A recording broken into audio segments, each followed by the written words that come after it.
Today, you'll experience soaring in a glider, what many aviators consider to be the purest form of flight. Unlike powered aircraft, a glider pilot must adjust altitude to control airspeed.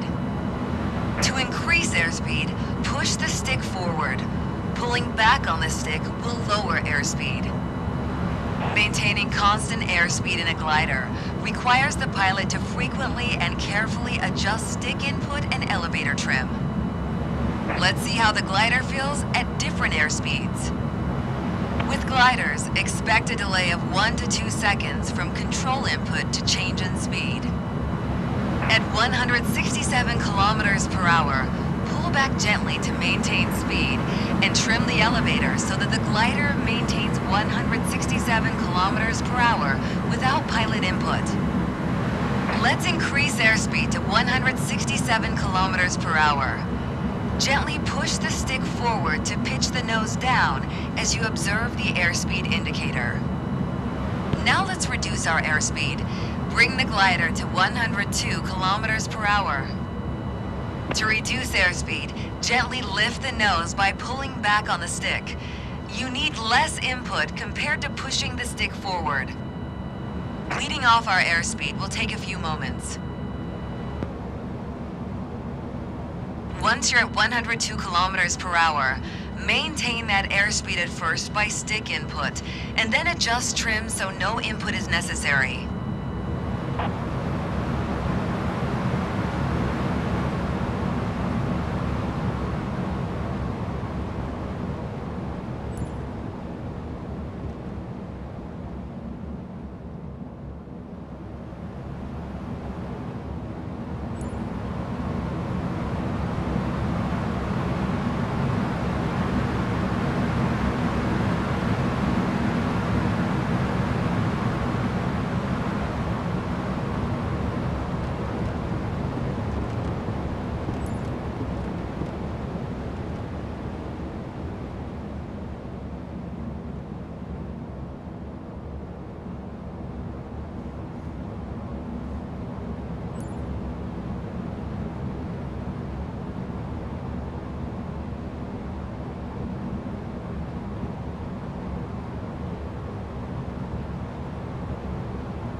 Now take a look at how to maneuver the glider in turns. Unlike powered aircraft, gliders require considerable rudder input to begin a turn. A vital indicator for turns is the red yaw string on the center of the canopy. We always want to keep it centered.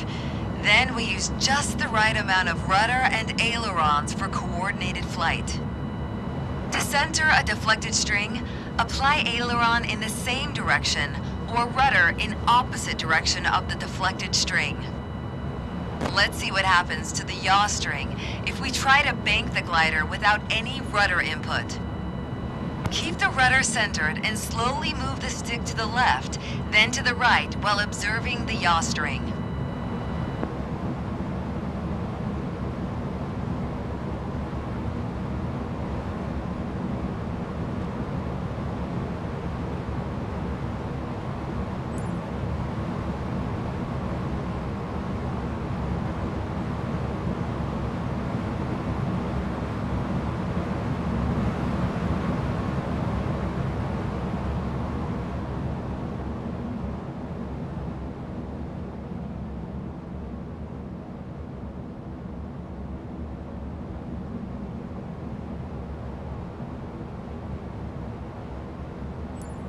Steer the glider to straight and level flight again.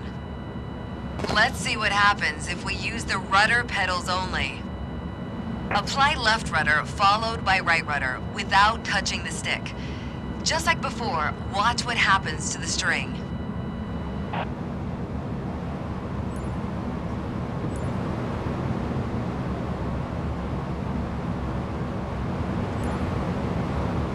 Establish straight and level flight again. Now that you understand the use of the yaw string, let's perform a circle maneuver. To roll the glider, apply both aileron and rudder inputs simultaneously in the same direction. Hold a bank angle of 45 degrees and keep the yaw string centered with the rudder throughout the turn. The glider will begin turning. To maintain the nose on the horizon, you might need to pull back slightly on the stick. Roll the ailerons and rudder opposite of your turn to a wings level attitude. Let's attempt a left 360, then level the wings and perform a right 360. Try to keep the yaw string centered while turning.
Let's return to the airport.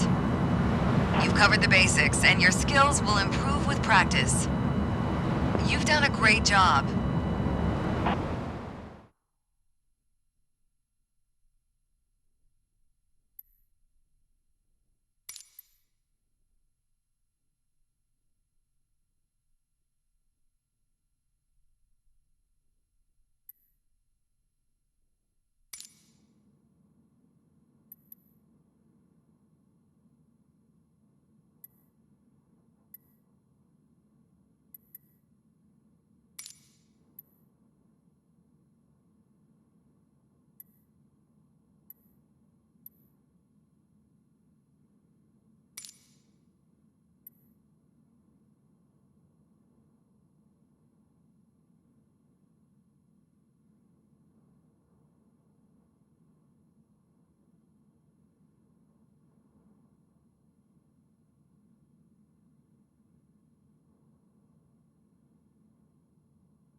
Pilots sometimes need to reduce altitude without gaining excessive speed. Slipping is a technique to accomplish this. This technique can even allow a pilot to land a sailplane without air brakes, crucial if they break or freeze during flight. To perform a slip, the pilot holds the nose to one side with rudder input while lowering the opposite wing with ailerons. You may use either side for slipping, but it's easier to control if you apply aileron into the crosswind. We have a left side crosswind. We need to lower the left wing with ailerons while yawing the nose to the right with the rudder. I will advise when to start the slip maneuver during your final approach. For now, fly closer to the runway. Commence the slip now. Start with right rudder. Now, apply left aileron to keep the glider on track. Now, in addition to slipping, apply full air brakes. The combination will quickly bring us onto our needed glide path.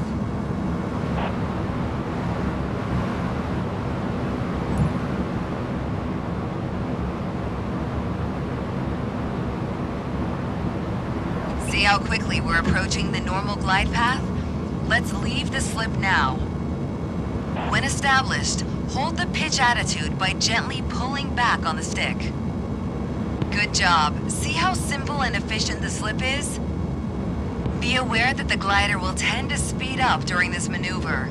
Use your elevator to maintain approach speed. Return rudder and aileron to center position. Keep the air brakes out as required for approach. Now continue the approach. We still have left crosswind and need to align with the runway. This is done by the same technique but with less control input. Use only enough right rudder input to align the glider's nose with the runway. Slipping approaches take time to master, but are a great way to nail your landings. You now know the basics. Apply the necessary amount of left aileron input to keep the sailplane's path aligned with the runway. Very precise on the controls. Carry on. For track correction, use your aileron